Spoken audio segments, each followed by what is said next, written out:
ईमान पिता धन्यवाद करते हैं आज के सुंदर बाइबल अध्ययन के लिए। खुदावन हर एक को बड़ी बरकत दे, आशीष कर पिता यीशु नाम से मांगते हैं, आमीन। हम पढ़ेंगे न्यायों की किताब 13 अध्याय शमशून का जन्म। इसराइलियों ने फिर यहोवा की दृष्टि में बुरा किया, इसीलिए यहोवा ने उनको फिलिस्तियों के वश में 40 वर्ष के लिए रखा।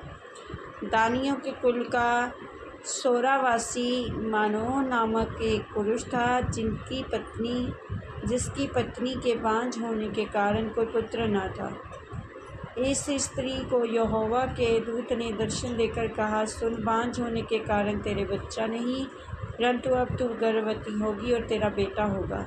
इसलिए अब सावधान रह कि ना तो तू दाखमधु या किसी पाती की मदिरा पिए और ना कोई अशुद्ध वस्तु खाए, क्योंकि तू गर्भवती होगी और तेरा बेटा उत्पन्न होगा और उसके सिर पर छुरा ना फिरने पाएगा, क्योंकि वह जन्म से ही परमेश्वर का नाज़ीर रहेगा और इस्राएलियों को फिलिस्तियों के हाथ से छुड़ाने में वही हाथ लगाएगा।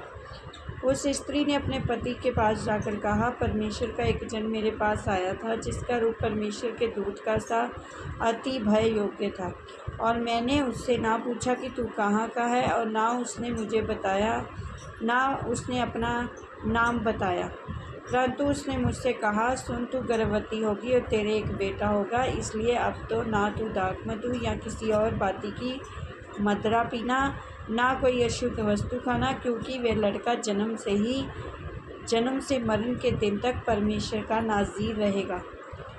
तब मानोह ने यहोवा से ये विनती की, हे प्रभु, विनती सुन, परमेश्वर का वह जन जिसे तूने भेजा था हमारे पास आए और हमें सिखलाए कि जो बालक उत्पन्न होने वाला है उससे हम क्या क्या करें।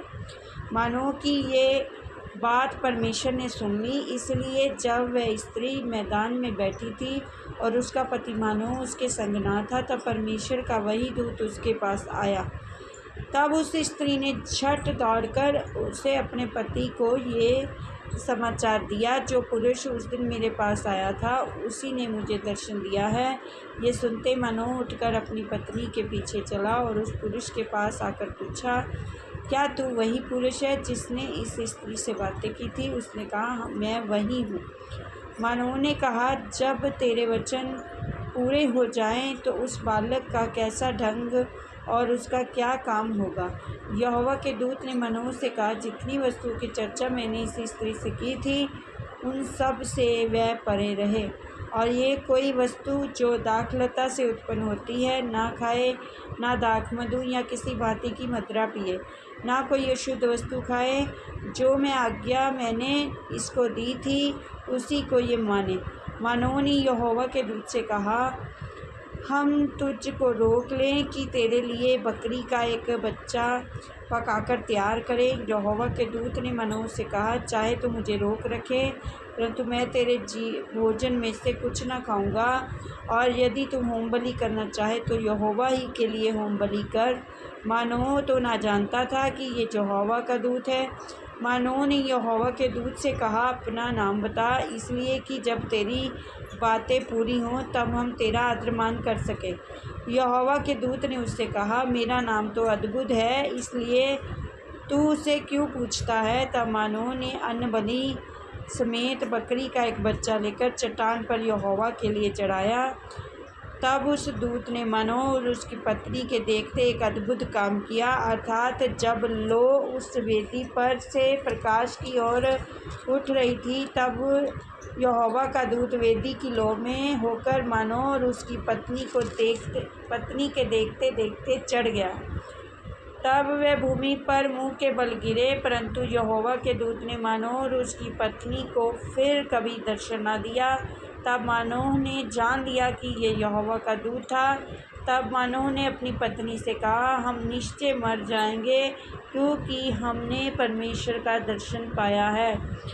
उसकी पत्नी ने उससे कहा, यदि यहोवा हमें मार डालना चाहता तो हमारे हाथ से होमबलि और अन्नबलि ग्रहण न करता, और वह ऐसी सब बातें हमको दिखाता, और ना वह इस समय हमें ऐसी बातें सुनाता।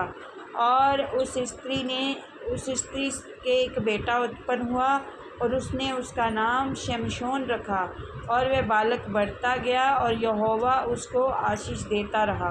और यहोवा का आत्मा सोरा और एश्तारोत के बीच महनेदान में उसको उभारने लगा। इस वचन के द्वारा प्रभु ब्लेस करेंगे। हमें इन सबको जय मसीह।